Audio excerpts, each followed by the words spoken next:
那刚刚仁切呢，就是问说我们有没有就是中文有没有翻成了，就是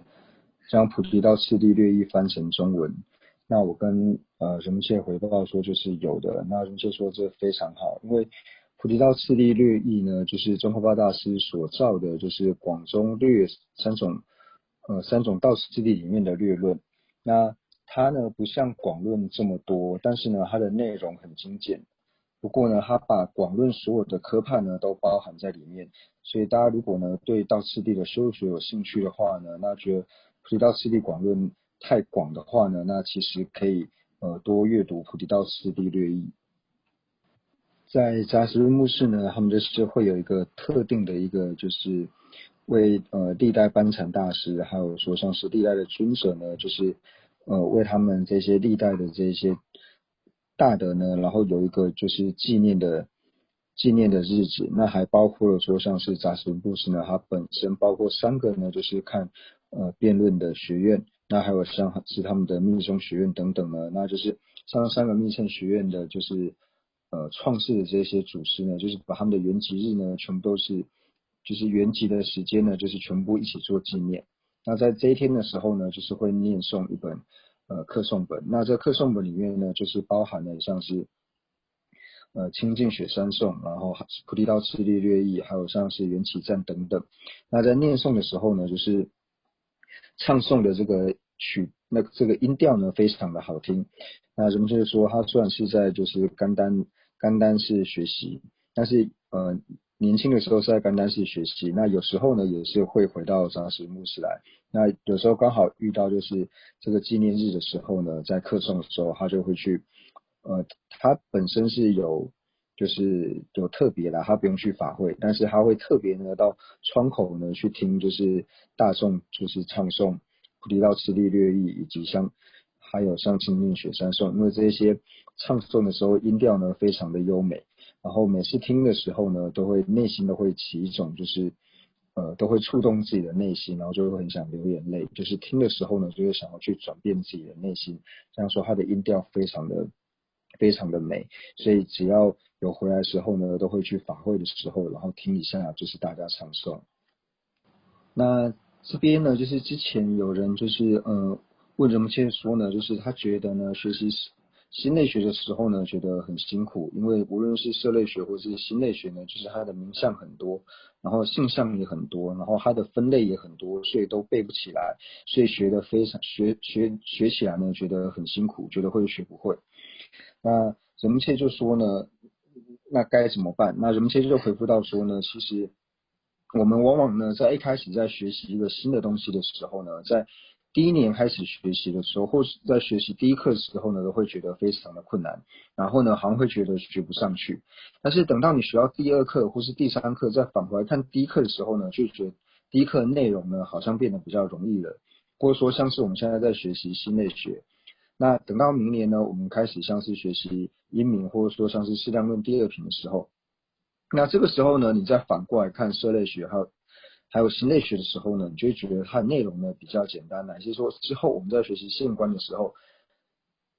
你再返回来呢，就是看现在社类学还有心类学内容呢，你就觉得它很容易。为什么？为什么说我们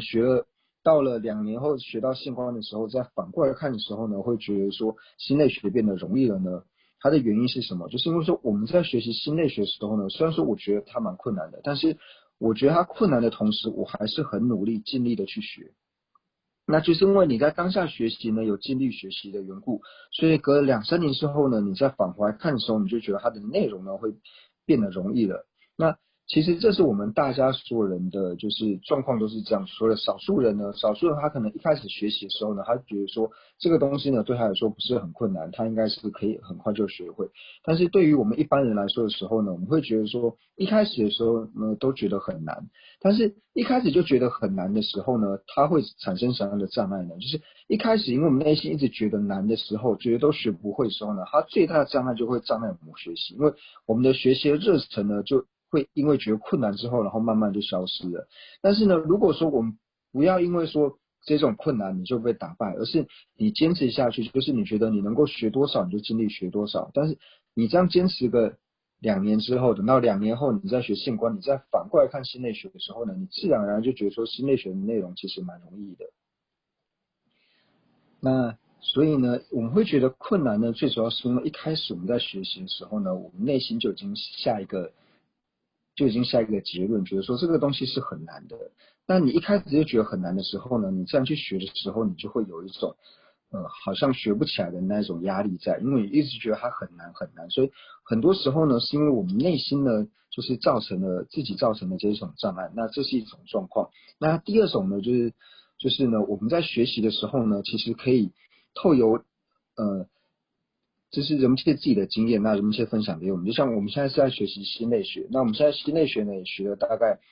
超过一半了。那这个时候呢，大家就可以开始复习色类学。但是我们在复习色类学的时候呢，不要一开始呢就把那目标定的非常的广，就觉得说我要现在开始把整本的色类学呢从头看一遍，从头去理解它。我们就说不需要这个样子。就像我们知道说，一开始我们在学色类学的时候呢，是从小理路开始。那小理路最开始就是跟我们讲说颜色，然后第二课呢就是讲视程。那像我们现在每一个礼拜有在复习心类学，那在复习心类学的时候呢，那像是研讨的时候，或者说并不一定要在研讨的时候，就是自己呢私底下在复习的时候呢，你可以用80%的心力呢，然后来复习心类学，然后用20%的心力呢，然后来复习色类学。那在复习色类学的时候呢，就一开始的时候我们要挑简单的这个内容呢，就是来研讨，就是自己来重看一遍，重新复习一遍。那因为呢，从我们已经学到心类学，那你再回去看色类学的时候呢，你自然而然你内心就会有一种比较，你会觉得说现在学的心类学呢，比色类学呢还要来得难，所以色类学感觉好像比较容易一点，因为你内心已经觉得色类学比较容易的时候呢，你再回去碰它的时候呢，再回去接触它的时候呢，你心里面的障碍呢就不会这么的大。就像呢，我们衣服呢，就有时候你久了不穿的时候，就放在那边，它自然而然就会臭掉。但是呢，你3、5时拿出来呢，穿一穿、洗一洗、碰一碰的时候呢，它就不容易会坏掉或是臭掉。所以同样的呢，我们学习过的东西呢，就不要放在那边。就比如说今天呢，这个礼拜我要复习心类学，我们80%的心力呢来复习心类学，那20%呢，我就从颜色的地方开始看，那我不一定要看整本，就是第一课全部的内容，就看颜色，就是部分的内容。那我们再回去看色类学的时候呢，就因为你现在因为心类学呢把你的理路有多打开的缘故，所以你再回去看色类学的时候呢，你一定会有不同的认知、不同的体会。那这种不同的体会有什么好处呢？就是你会觉得说，